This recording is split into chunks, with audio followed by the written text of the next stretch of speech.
नमस्कार दोस्तों, आप सभी का स्वागत है। तो जैसा कि आप जान रहे हैं कि हम लोग एनटीपीसी में पूछे गए प्रश्नों का एनालिसिस कर रहे हैं और चैनल पे पहली बार विजिट कर रहे हैं तो वीडियो का पूरा कंप्लीट देखें।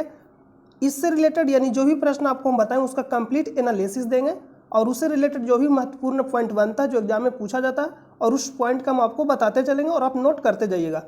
तो आइए हम लोग सीधा वीडियो को शुरू करते हैं और इसका पीडीएफ आपको टेलीग्राम चैनल पर प्रोवाइड कर दिया जाता है, जिसका लिंक आपको वीडियो के डिस्क्रिप्शन में मिलेगा या आप टेलीग्राम चैनल पर जाकर सर्च कर सकते हैं स्टडी लिंक पीडीएफ, वहाँ से भी जाकर आप ज्वाइन कर सकते हैं। तो आप टेलीग्राम चैनल को जाकर ज्वाइन कर लीजिएगा, वहाँ से आप इसका पीडीएफ डाउनलोड कर सकते हैं और आपको वहाँ प्रैक्टिस करने के लिए प्रश्न भी दिया जाता है और जो भी वर्तमान में एग्जाम होता है उसका ऑफिशियल पेपर भी आपको वहाँ प्रोवाइड किया जाता है। तो ऑफिशियल पेपर को आप सॉल्व जरूर करें। तो आइए हम सीधा वीडियो को शुरू करते हैं। देखिए, बहुत ही मोस्ट इंपॉर्टेंट प्रश्न है और इसमें बहुत ज़्यादा कन्फ्यूजन होता है और आज से इसका कन्फ्यूजन मतलब इस प्रश्न में कन्फ्यूजन आपको नहीं होगा। प्रश्न क्या है कि जालियांवाला बाग हत्याकांड का आदेश किसने दिया था? एक गोली चलाया था और एक आदेश दिया था यानी ऑर्डर दिया था। तो कन्फ्यूजन आज के बाद नहीं होगा। तो एक क्या दिया था? आदेश दिया था और एक गोली चलाया था। तो आपको मालूम है सबसे ऊपर मान लीजिए देश के अंदर राज होता है और राज्य के अंदर जिला होता है, तो जिला के भी कोई मुख्य यानी अधिकारी होता है, हेड होता है उसका, राज्य में होता है और भारत का भी कोई होता है। उसी तरह से उस समय जब जालियांवाला बाग हत्याकांड हुआ था, एक घटना कब घटित हुआ था? 13 अप्रैल 1919 को। कहाँ घटित हुआ था? अमृतसर में। कहाँ घटित हुआ था? अमृतसर में, अमृतसर में। तो आप इसको याद रखिएगा, 13 अप्रैल 1919 को। तो उस समय भारत का वाइसरॉय कौन था? चेम्सफोर्ड। भारत का वाइसरॉय कौन था? चेम्सफोर्ड। और अमृतसर आपको मालूम है पंजाब में पड़ता है, यानी स्टेट कौन सा राज्य में पड़ता है? पंजाब में, अमृतसर। यानी मैं मान के चल सकते उस समय के पंजाब के जो लेफ्टिनेंट जनरल था उसका नाम क्या था? O'Dwyer. क्या था नाम? Michael O'Dwyer. जो उस समय के वहाँ के जो जनरल था, लेफ्टिनेंट जनरल, उसका नाम क्या था? Michael O'Dwyer. और अमृतसर मान लीजिए एक जिला हो गया, मतलब आपको बता रहे। तो उस समय के वहाँ के जो सेनापति था उसका नाम क्या था? Reginald Dyer. तो ओ डायर आप इस तरह से लिख सकते हैं, ओ डायर। तो ओ से क्या होता है? ऑर्डर। ऑर्डर देना कहने का मतलब आदेश देना। तो आप याद रखिएगा कि ऑर्डर कौन दिया था? O Dyer.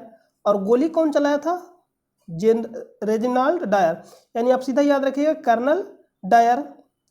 इसको आप शॉर्ट में नाम याद रखिएगा, कर्नल आर डायर और जनरल या माइकल ओ डायर।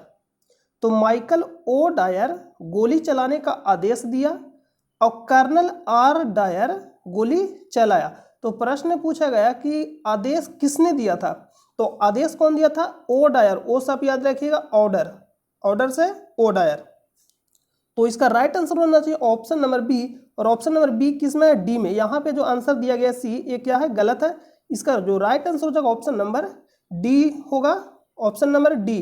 क्योंकि यहाँ जो सही होगा बी, और बी किस में? ऑप्शन नंबर डी में। तो इसका राइट आंसर क्या हो जाएगा? D, option number D. और ये भी प्रश्न पूछा जाता है कि जालियांवाला बाग हत्याकांड में जो रॉलेट एक्ट बना था, रॉलेट एक्ट के ही कारण हुआ था जालियांवाला बाग हत्याकांड। तो रॉलेट एक्ट को काला कानून किसने कहा था? महात्मा गांधी। अगला प्रश्न पे चलते हैं।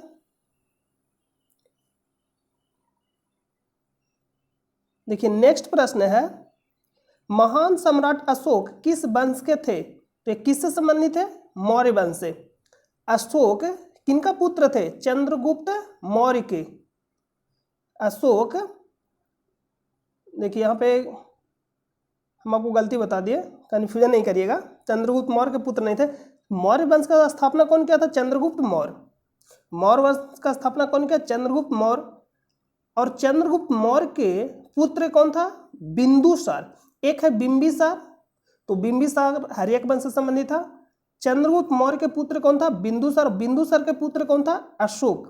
तो जो अशोक संबंधित था, किससे संबंधित था? मौर्य वंश। ऑप्शन नंबर ए। तो ऑप्शन नंबर ए इस तरह से नहीं लगाना, देखना कि ऑप्शन नंबर ए किसमें। तो ऑप्शन नंबर ए किसमें है? 3 नंबर में। तो ऑप्शन नंबर 3 क्या हो जाएगा? राइट आंसर हो जाएगा। अशोक से संबंधित बहुत ही ज्यादा प्रश्न पूछा जाता है। कलिंग का युद्ध यह कब लड़ा था? 261 ईसा पूर्व, करिएगा 261 ईसा पूर्व यानी BC, 261 ईसा पूर्व में। और ये भी प्रश्न पूछा जाता है, अशोक का राज अभिषेक कब हुआ था? 269 ईसा पूर्व में। राज अभिषेक से 8 वर्ष के बाद, कितना वर्ष के बाद? 8 वर्ष के बाद कौन सा युद्ध लड़ा? कलिंग युद्ध। तो ये भी प्रश्न पूछा जाता है कि आपने राज अभिषेक से कितने वर्ष बाद कलिंग युद्ध लड़ा? तो कितने वर्ष बाद? 8 वर्ष बाद। 30 में 60 घटाइए कितना जाएगा? 261 BC। जो ईसा पूर्व होता है उल्टा चलता है, तो 261 ईसा पूर्व। आप इसको याद रखिएगा। तो इसका राइट आंसर का जो ऑप्शन नंबर ए, ऑप्शन नंबर ए इसका राइट आंसर हो जाएगा। अगला प्रश्न पे चलते हैं। और कलिंग युद्ध का वर्णन अशोक के किस अभिलेख में मिलता है? 13वें अभिलेख में। और अभिलेख होता है और एक शिलालेख होता है, तो हाथी गुफा अभिलेख होता है और एक शिलालेख होता है। तो अशोक के किस 13वें शिलालेख में मिला था किसका वर्णन? कलिंग युद्ध के बारे में। और खारवेल का हाथी गुफा अभिलेख में भी इसका वर्णन मिलता है किसका? कलिंग युद्ध के बारे में। नेक्स्ट प्रश्न पे चलते हैं। अशोक ने श्रीनगर का स्थापना भी किया था, ये भी प्रश्न पूछा जाता है। जीवों और पर्यावरण के बीच के अनुन्य प्रक्रिया यानी अनुन्य क्रिया के वैज्ञानिक विश्लेषण और अध्ययन को क्या कहा जाता है? इसको क्या बोलते हैं? इकोलॉजी यानी पारिस्थितिकी। ऑप्शन नंबर ए। तो ऑप्शन नंबर ए किसमें? ऑप्शन नंबर ए में ही है। ऑप्शन नंबर, तो इसका एक क्या हो जाएगा? राइट आंसर हो जाएगा। बाकी यहाँ पे दे रहा है कीट विज्ञान, जिसको हम क्या बोलते हैं? एंटोमोलॉजी। तो आपसे सीधा प्रश्न पूछा जाएगा कीट विज्ञान का अध्ययन को क्या कहते हैं, यानी कीटों का अध्ययन को क्या बोलते हैं? तो वहां पे कीट विज्ञान नहीं देगा, इंग्लिश में लिखेगा एंटोमोलॉजी, और उसी को हिंदी में क्या लिख देगा? एंटोमोलॉजी। पक्षियों का अध्ययन को क्या बोलते हैं? पक्षी विज्ञान बोलते हैं, लेकिन हिंदी वाला नहीं लिखता, क्योंकि हिंदी वाला लिखेगा तो आप आसानी से उसको पकड़ लीजिएगा। तो वहां पे क्या लिखा था? ऑर्निथोलॉजी, यानी पक्षियों के अध्ययन को क्या बोलते हैं? पक्षियों के अध्ययन को क्या बोलते हैं? Ornithology, ornithology. तो इसका राइट आंसर क्या होगा? ऑप्शन नंबर ए, ऑप्शन नंबर ए। देखिए यहां पे प्रश्न पूछा गया था उत्तराखंड PCS में हाल ही में 2-3 दिन पहले कि 2 जैविक समुदायों के मध्य का संक्रमण क्षेत्र क्या कहलाता है? इसको बोलते हैं इकोटोन। तो ऑप्शन नंबर 20 का राइट आंसर हो जाएगा। तो ये भी आप याद रखिएगा। अगला प्रश्न चलते हैं। देखिए नेक्स्ट जो प्रश्न पूछा गया, आधुनिक प्रिंटर की गति को मापने के लिए निम्नलिखित में से कौन सी इकाई का प्रयोग किया जाता है? तो कौन सा इकाई का प्रयोग किया जाता है? पृष्ठ प्रति मिनट, यानी 1 मिनट में कितना पृष्ठ का क्या कर रहा? प्रिंट कर रहा। तो पृष्ठ प्रति minute option number C, option number C किसमें है? 2 नंबर में। तो ऑप्शन नंबर 2 राइट हो जाएगा। नेक्स्ट प्रश्न चलते हैं।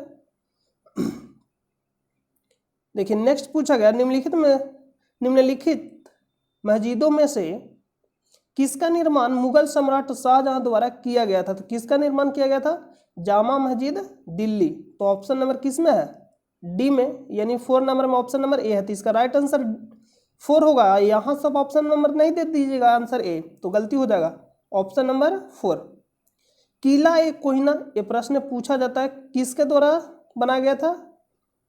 शेरशाह सूरी के द्वारा। किसके द्वारा बनाया गया था? शेरशाह सूरी के द्वारा। तो आप इसको याद रखिए, किला ए कोहिना, इसको पुराना किला भी कहा जाता है। तो आप आप जरूर याद रखिएगा, ये पूछा जाएगा। नेक्स्ट प्रश्न चलते हैं। और शेरशाह सूरी के द्वारा 1539 में चौसा का युद्ध लड़ा गया। किसके साथ लड़ा था? हुमायूं के साथ। 1540 में बिलग्राम या उसी का अन्य नाम क्या? कनौज। बिलग्राम या कनौज का युद्ध लड़ा था किसके साथ? हुमायूं के साथ। और दोनों में कौन हारा था? हुमायूं। बिलग्राम युद्ध के बाद हुमायूं कहाँ चला गया था? काबुल, यानी निष्कासित जीवन जीना स्टार्ट कर दिया। तो ये भी प्रश्न पूछता है कि हुमायूं कितने वर्ष तक निष्कासित जीवन जिया? 15 वर्ष तक। 1540 से लेकर 1500 यहाँ पे 50 लिख दिया, 1540 से लेकर 1540 से लेकर जोड़िएगा तो कितना आएगा? 15 वर्ष जोड़ दीजिए, 55 तक आ जाएगा, यानी 1555 तक।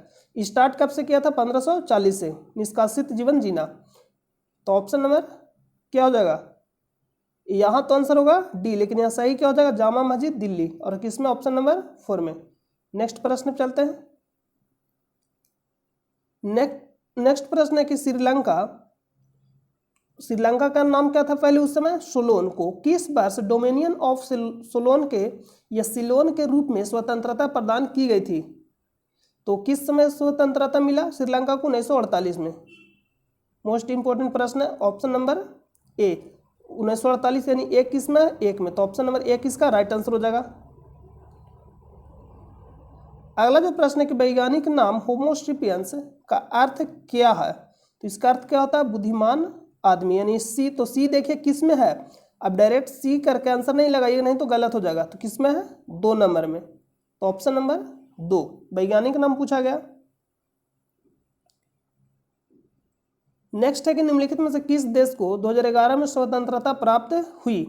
तो किसको प्राप्त हुआ था? दक्षिणी सूडान। और ये कहाँ पड़ता है? अफ्रीका महादेश में। दक्षिणी सूडान ये कहाँ पड़ता है? अफ्रीका महादेश में।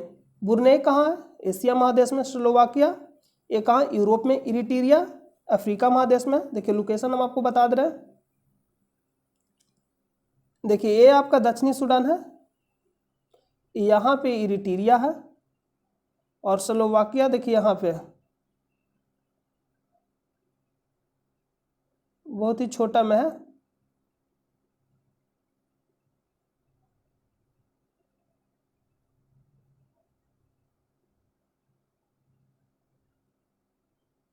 देखिए यहाँ पे स्लोवाकिया है,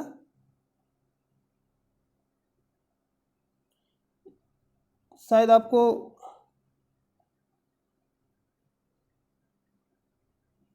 यहाँ पे जो आप देख रहे एरिया ये क्या है? स्लोवाकिया का एरिया है।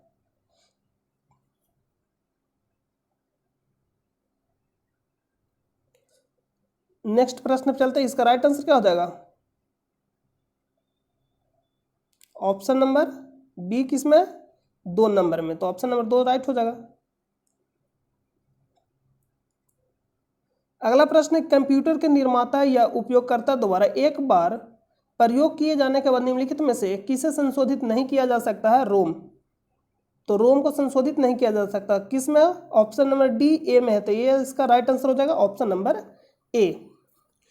एक प्राइमरी मेमोरी होता है और एक सेकेंडरी। प्राइमरी मेमोरी कहने का मतलब है जब तक विद्युत धारा दे रहे हैं तब तक ही डेटा संग्रहित रहेगा, जैसे ही बंद करेंगे डेटा क्या हो जाएगा? नष्ट हो जाएगा। सेकेंडरी मेमोरी का मतलब है कि मतलब विद्युत धारा दे या ना दे डेटा क्या है? संग्रहित रहेगा। तो एग्जाम्पल इसका पूछा जाता है, तो जैसे में मेमोरी में मतलब उसको विद्युत धारा दीजिए या नहीं दीजिए उससे कोई उसको मतलब नहीं, उसमें डेटा संग्रहित रहेगा ही रहेगा। जैसे पेन ड्राइव, सीडी हो गया, तो ये सब एग्जाम्पल होता है। तो एग्जाम्पल पूछ लिया जाता है, तो आप इसको याद रखिएगा। प्राइमरी मेमोरी में ही कौन सा आता है? रैम। और रोम भी आता है। प्राइमरी मेमोरी 2 भागों में बढ़ जाता है, रैम और रोम में। नेक्स्ट प्रश्न पे चलते हैं। अगला प्रश्न, निम्नलिखित में से कौन सा सत्य है? रेटिना पर बनने वाला प्रतिबिंब कैसा होता है? वास्तविक और उल्टा। तो वास्तविक और उल्टा, तो ऑप्शन नंबर ए में ही दिया गया। रेटिना पर बनने वाला प्रतिबिंब वास्तविक यानी उल्टा होता है, वास्तविक और उल्टा। तो प्रतिबिंब उल्टा होता है। ऑप्शन नंबर ए किसमें? 1 नंबर में। इसका 1 नंबर राइट हो जाएगा। अगला प्रश्न है, निम्नलिखित में से जो भिन्न है को चुने। निम्नलिखित में से जो भिन्न है उसको चुनना है। सीरियस, जिसको हम क्या बोलते हैं? लुब्धक। एक प्रकार का क्या है? स्टार है। एक प्रकार का क्या है? स्टार है। मंगल ग्रह, नेपच्यून, शनि ग्रह, ये सभी क्या है? एक प्रकार का ग्रह है, लेकिन लुब्धक एक प्रकार का क्या है? स्टार है। तो भिन्न ए हो जाएगा। यहाँ पे डी कट गया है, तो डी में करके लिख लीजिएगा ऑप्शन नंबर ए। इसका राइट आंसर क्या हो जाएगा? डी में ऑप्शन नंबर ए रहेगा, तो इसका राइट आंसर ए हो जाएगा। यहाँ पर आप देख सकते हैं मरकरी, वेनस, अर्थ, मार्स और ये जुपिटर। तो प्रश्न आपसे पूछा जाएगा किन दो ग्रहों के बीच क्षुद्र ग्रह की पट्टी पाई जाती है? तो मंगल ग्रह और बृहस्पति ग्रह, जिसको बोलते हैं मार्स मंगल ग्रह को, और जुपिटर यानी बृहस्पति ग्रह। तो किन 2 ग्रहों के बीच क्षुद्र ग्रह की पट्टी पाई जाती है? तो मार्स और जुपिटर। और किन 2 ग्रहों के उपग्रह नहीं है? तो मरकरी और वेनस। ये भी प्रश्न पूछा जाएगा। अगला प्रश्न पे चलते हैं। नेक्स्ट है कि रेडियम किस खनिज से प्राप्त किया जाता है? तो किससे प्राप्त किया जाता है? पिच ब्लेड से। तो ऑप्शन नंबर डी किस में? 4 नंबर में। तो ऑप्शन नंबर 4 राइट हो जाएगा। चूना पत्थर को हम लोग अन्य नाम से जानते हैं संगमरमर, खड़िया, इसका सूत्र क्या होता है? CaCO3, calcium carbonate. हेमेटाइट लोहा का अयस्क है। नेक्स्ट प्रश्न है कि रामखेल यह किस राज्य का एक लोक नृत्य है? तो ये कहाँ का लोक नृत्य है? बिहार। तो ऑप्शन नंबर 3 का सी राइट हो जाएगा। इसका राइट आंसर क्या होगा? ऑप्शन नंबर सी, यानी ऑप्शन नंबर सी किस में है? 3 नंबर में, तो ऑप्शन नंबर 3 इसका राइट आंसर हो जाएगा। भारत में टोटल कितने क्लासिकल डांस है? 8। ये प्रश्न पूछा जाता है। मैप के द्वारा आपको हम बता देते हैं, अगर आपको मैप याद है तो आप आसानी से याद कर सकते हैं। तो ये आपको याद रहना चाहिए मैप। देखिए उत्तर भारत में कौन सा होता है? उत्तर भारत में कथक। भारत में टोटल कितने क्लासिकल डांस है? 8। तो उत्तर भारत में कौन सा है? कथक। उत्तर भारत में कथक, याद रखिएगा, उत्तर भारत में कथक। कथकली और मोहिनीअट्टम, कौन सा? कथकली और मोहिनीअट्टम। तो उत्तर भारत में हो जाएगा कथक। उसके बाद आते हैं आंध्र प्रदेश में, उसके बाद आते हैं आंध्र प्रदेश में हम लोग सीरियल वाइज देखते हैं। तो सीरियल वाइज देखेंगे तो उड़ीसा, उड़ीसा में कौन सा हो जाएगा? इसके नाम पर भी है उड़ीसी। कौन सा नृत्य? तो इसके नाम पर भी है उड़ीसी,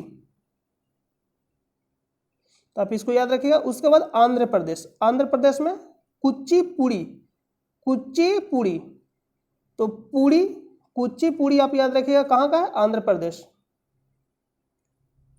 उसके बाद आते हैं केरल, उसके बाद तमिलनाडु। देखिए इस तरह से आपको आना है, उड़ीसा, आंध्र प्रदेश, तमिलनाडु, केरल, सीरियल वाइज। उड़ीसा में कौन सा? नाम पर भी या नाम से ही है, उड़ीसा के नाम पर भी उड़ीसी। इस तरह से आप याद रखिएगा। आंध्र प्रदेश में कौन सा है? कुचिपुड़ी। तमिलनाडु में कौन सा? भरतनाट्यम। केरल में 2 है, एक कथकली और एक मोहिनीअट्टम। कथकली और मोहिनीअट्टम, कथक और कथकली में आराम से देखिएगा। कथक कहाँ का? उत्तर भारत। कथकली कहाँ का? केरल। तो मोहिनीअट्टम और कथकली कहाँ का? केरल। तो 2 केरल में, एक तमिलनाडु, एक आंध्र प्रदेश और एक उड़ीसा में और एक उत्तर भारत में। उसके बाद देखिएगा तो असम में कौन सा? सतरिया। असम में कौन सा? सतरिया। तो आपसे सीधा प्रश्न पूछा जाए, सतरिया, सतरिया शास्त्रीय नृत्य किस राज्य का है? तो कहाँ का है? असम। ये प्रश्न पूछा जाता है। मणिपुर में मणिपुरी। तो टोटल कितना हो जाएगा? देखिए 2 इधर और 3 और 2 5 और 2 7 और एक यहाँ उत्तर भारत में 8। तो भारत में टोटल कितने क्लासिकल डांस है? 8। ये हाल ही में पूछा गया, 3 अप्रैल को जो एग्जाम हुआ था, कौन सा? उत्तराखंड पीसीएस में प्रश्न पूछा गया था। तो इसको हम लोग देख लेते हैं। भरतनाट्यम कहाँ का? तमिलनाडु। कथक कहाँ का? उत्तर भारत देगा या उत्तर प्रदेश? तो यहाँ पे दिया गया उत्तर प्रदेश। कुचिपुड़ी कहाँ का है? आंध्र प्रदेश। मोहिनीअट्टम केरल। तो आप इसको मिलान कर लीजिएगा। नेक्स्ट प्रश्न पे चलते हैं। देखिए नेक्स्ट क्या है? यदि एक सर्किट का प्रतिरोध दोगुना किया जाता है तो वोल्टेज को समान रखने के लिए सर्किट में प्रवाहित विद्युत धारा क्या होगी? तो V बराबर होता है IR। वोल्टेज को समान रखना यानी वोल्टेज नहीं बदलना चाहिए, V क्या? V ही रहना चाहिए। तो यहां पर जो बोला कि यदि एक सर्किट का प्रतिरोध दुगुना किया जाता है, प्रतिरोध को दुगुना कर देते हैं यानी 2R, तो हमको वोल्टेज को समान ही रखना है। वोल्टेज को क्या करना है? समान ही रखना है। तो धारा में यानी विद्युत धारा कितनी होनी चाहिए? आधी। अरे आधा होगा तो ना 2 से 2 कैंसिल होगा, तो ना आयर ही रहेगा, तो आधी घट जाएगी। यानी ऑप्शन नंबर बी किस में है? 1 नंबर में। तो ऑप्शन नंबर 1। इसको आप सोल्व भी कर सकते हैं या लॉजिक लगा के भी आप इसको सोल्व कर सकते हैं। तो आप लॉजिक ही लगा लीजिए, आसान रहेगा, क्योंकि 20 2 से गुना हो गया तो 2 से भागा भी देना पड़ेगा। तो यहाँ पे क्या हो जाएगा? ऑप्शन नंबर ए। नेक्स्ट प्रश्न पे चलते हैं, क्योंकि चेंजिंग नहीं आना चाहिए। अगला जो प्रश्न पूछा, मानव शरीर में मौजूद निम्नलिखित कोशिकाओं में से किसमें माइटोकॉन्ड्रिया नहीं पाया जाता है? नहीं पाया जाता है। तो किसमें नहीं पाया जाता? लाल रक्त कोशिका में, ऑप्शन नंबर ए। और माइटोकॉन्ड्रिया को क्या कहा जाता है? क्या कहा जाता है? माइटोकॉन्ड्रिया को क्या कहा जाता है? एक है प्रोटीन का फैक्ट्री, किसे कहा जाता है? प्रोटीन का फैक्ट्री किसे कहा जाता है? राइबोसोम को। प्रोटीन का फैक्ट्री किसे कहा जाता है? राइबोसोम को। और ऊर्जा घर किसे कहा जाता है? माइटोकॉन्ड्रिया को। प्रोटीन का फैक्ट्री पूछेगा, राइबोसोम। ऊर्जा गृह यानी ऊर्जा घर किसे कहा जाता है? माइटोकॉन्ड्रिया को। तो किस में नहीं पाया जाता? लाल रक्त में। अगला जो प्रश्न है, निम्नलिखित ग्रहों में से किस ग्रह का कोई भी चंद्रमा यानी उपग्रह नहीं है? तो अभी तुरंत आपको बताएं, शुक्र और बुध का कोई भी उपग्रह नहीं है। तो यहाँ पे ऑप्शन में क्या दिया गया? शुक्र। तो किसमें? 1 नंबर में। तो ऑप्शन नंबर 1 इसका राइट आंसर हो जाएगा। या तो शुक्र देगा या बुध देगा, दोनों का कोई भी उपग्रह नहीं है। अगला प्रश्न पे चलते हैं। भारत के प्रधानमंत्री के पद हेतु निम्न नामित किए जाने के लिए एक व्यक्ति की न्यूनतम आयु कितनी होनी चाहिए? 25 वर्ष। लोकसभा के सदस्य और कितना? 25 वर्ष। और राष्ट्रपति बनने के लिए 35 वर्ष। और राज्यसभा का सदस्य बनने के लिए 30 वर्ष। लोकसभा का सदस्य बनने के लिए मिनिमम 25 वर्ष और पंचायत चुनाव लड़ने के लिए 21 वर्ष। तो यहाँ क्या पूछा गया है? प्रधानमंत्री, लोकसभा यानी 25 वर्ष यदि वह लोकसभा का सदस्य है। तो ऑप्शन नंबर डी इसका राइट आंसर हो जाएगा। Option number D right answer हो जाएगा। लोकसभा किस अनुच्छेद में? तो आप याद रखिएगा सरला। स से संसद 79, र से राज्यसभा 80 और लो से लोकसभा 81। अगला प्रश्न पे चलते हैं। नेक्स्ट है कि वह अंतरिक्ष में यात्रा करने वाला प्रथम मानव कौन था? Yuri Gagarin. तो ऑप्शन नंबर बी किसमें है? 4 नंबर में। ऑप्शन नंबर 4 राइट हो जाएगा। 1969 में पहली बार मानव कहाँ गया? चंद्रमा पे। नाम क्या था? Neil Armstrong. 1969। तो यहां से आप याद रखिए नील आर्मस्ट्रांग। और साथ में कौन गया था? Buzz Aldrin. सेकेंड में क्या हो जाएगा आंसर? Buzz Aldrin. और फर्स्ट नील आर्मस्ट्रांग। यानी चंद्रमा पे पहला कदम रखने वाला व्यक्ति कौन था? Neil Armstrong. और दूसरा बज एल्ड्रिन। तो यहाँ पे पूछा गया अंतरिक्ष में यात्रा, तो Yuri Gagarin. Option number D. और 14 बैंकों का राष्ट्रीयकरण कब हुआ? 1969 में। 14 बैंकों का राष्ट्रीयकरण कब हुआ? 1969 में। इसरो का स्थापना कब हुआ था? 1969 में। ये सब आप याद रखिएगा, बहुत ही ज्यादा पूछा जाता है। नेक्स्ट प्रश्न है, भारतीय बाघों की घटती आबादी के संरक्षण के लिए शुरू की गई भारत की सर्वाधिक प्रसिद्ध वन्यजीव संरक्षण परियोजना प्रोजेक्ट टाइगर कौन सी साल शुरू किया गया था? तो प्रोजेक्ट टाइगर कब शुरू किया था? 1 अप्रैल 1973 को। 1 अप्रैल 1973 को। तो 1 अप्रैल 1973 किस में है? बी में। तो बी किस में? 1 नंबर में। ऑप्शन नंबर 1 इसका राइट आंसर हो जाएगा। कब शुरू हुआ था? 1 अप्रैल 1973 को। अधिनियम से रिलेटेड 3 से 4 मिनट का एक वीडियो होगा, उसको जाकर आप देख लीजिएगा। स्पेशल टॉपिक में जाइएगा प्ले लिस्ट में, वहां से जाकर आप इस वीडियो को देख लीजिएगा। अधिनियम से रिलेटेड जो भी प्रश्न पूछा जाएगा सारा आपका कंप्लीट हो जाएगा। एक प्रश्न पूछा जाएगा वायु अधिनियम कब का था? 1981। और एक प्रश्न पूछा जाएगा जल अधिनियम कब का था? 1974। दोनों प्रश्न पूछा गया है। ये हाल ही में पूछा गया था उत्तराखंड पीसीएस में, और ये बिहार दरोगा में पूछा गया था। नेक्स्ट, ब्रह्मपुत्र नदी निम्नलिखित में से किस देश से होकर प्रवाहित नहीं होती है? तो सबसे पहले आप लोकेशन देखिए। ये जो आप देख रहे हैं कौन सी नदी है? ब्रह्मपुत्र नदी। ब्रह्मपुत्र नदी। ब्रह्मपुत्र नदी को तिब्बत में यानी किस नाम से जाना था? सांगपो। तो इसको आप याद रखिएगा। एक है दिबांग और एक है दिहांग। तो दिहांग ब्रह्मपुत्र नदी का अन्य नाम है। भारत में यानी अरुणाचल प्रदेश में ब्रह्मपुत्र को क्या बोलते हैं? दिहांग। आप इसको याद रखिएगा। और चीन या तिब्बत में सांगपो। तो कहाँ कहाँ से बहती है? इधर तिब्बत यानी चीन, और भारत और बांग्लादेश। कहाँ से निकलती है? मानसरोवर झील से। मानसरोवर झील से 3 नदी, सिंधु, सतलज। तो यहां प्रश्न पूछा गया कहां से प्रवाहित नहीं होती है? तो चीन से होती है। बांग्लादेश, भारत, नेपाल में जाती है क्या? नहीं। तो ऑप्शन नंबर 4 नंबर हो जाएगा। देखिए तो नेपाल यहाँ है। नेपाल कहाँ है? देखिए ये वाला पोर्शन नेपाल, आपका निचला वाला एरिया नेपाल है। तो नेपाल में तो जाएगा ही नहीं। ये वाला निचला वाला एरिया नेपाल है। अब खुद देख लीजिए। नेक्स्ट प्रश्न चलते हैं। अगला प्रश्न, निम्नलिखित भारतीय राज्यों में से किसमें केसर की खेती की जाती है? तो कहाँ की जाती है? जम्मू कश्मीर, ऑप्शन नंबर ए। ऑप्शन नंबर ए किसमें है? 2 नंबर में, तो राइट हो जाएगा।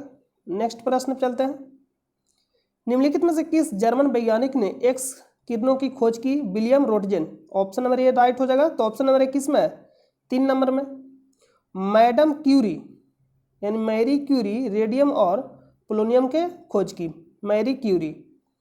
और एक प्रश्न पूछा जाता है, रेडियो सक्रियता का खोज किसने किया? Henry Becquerel. लेकिन रेडियो सक्रियता शब्द का पहली बार प्रयोग कौन किया था? Marie Curie. ये आप जरूर याद रखिएगा, मोस्ट इंपोर्टेंट है। नेक्स्ट प्रश्न है,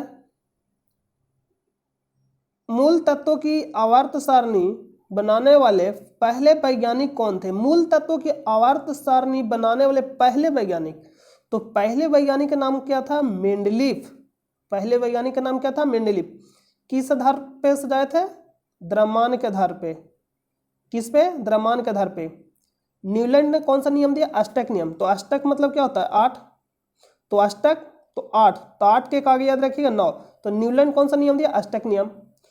तिर्यक नियम कौन सा दिया था? डोवेरेनर। डोवेरेनर यानी डी से स्टार्ट होता है डोवेरेनर, तो डी से यानी 4।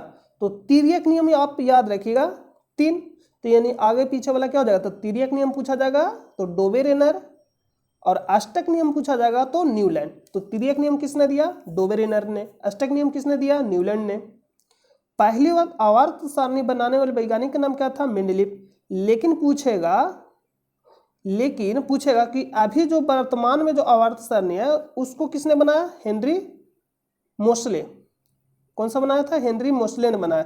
जो अभी के जो आवर्त सारणी देखते हैं वो कौन तैयार किया था? मोसले। या सीधा प्रश्न पूछा जाएगा आवर्त सारणी पहली बार पूछा जाएगा तो मेंडलीफ मारिएगा, नहीं तो गलत हो जाएगा। तो ऑप्शन नंबर 3 इसका राइट आंसर हो जाएगा। पहली बार पूछा गया तो मेंडलीफ। वर्तमान में जो अभी हम लोग पढ़ते हुए किसके द्वारा बनाया गया है? मोसले चाचा के द्वारा।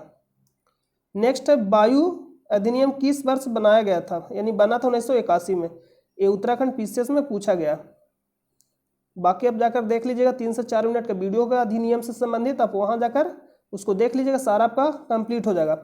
स्पेशल टॉपिक में जाइएगा प्ले लिस्ट के, वहां से आपको मिल जाएगा। तो सारा कंप्लीट हो गया। तो उम्मीद करते हैं कि आपको समझ में आ गया होगा। और बाय मिस्टेक किसी प्रकार का गलती हो गया तो कमेंट करके बता दीजिएगा, उसका आंसर सुधार के आपको बता दिया जाएगा। और इसका पीडीएफ आपको टेलीग्राम चैनल पे दे दिया जाता है, तो टेलीग्राम चैनल को जाकर ज्वाइन कर लीजिएगा, जिसका लिंक आपको वीडियो के डिस्क्रिप्शन में मिलेगा, या आप टेलीग्राम चैनल पर जाकर सर्च कर सकते हैं स्टडी लिंक पीडीएफ, वहां से भी जाकर आप ज्वाइन कर सकते हैं। मिलते हैं नेक्स्ट वीडियो में, तब तक के लिए अपना ख्याल रखिए। जय हिंद, जय भारत।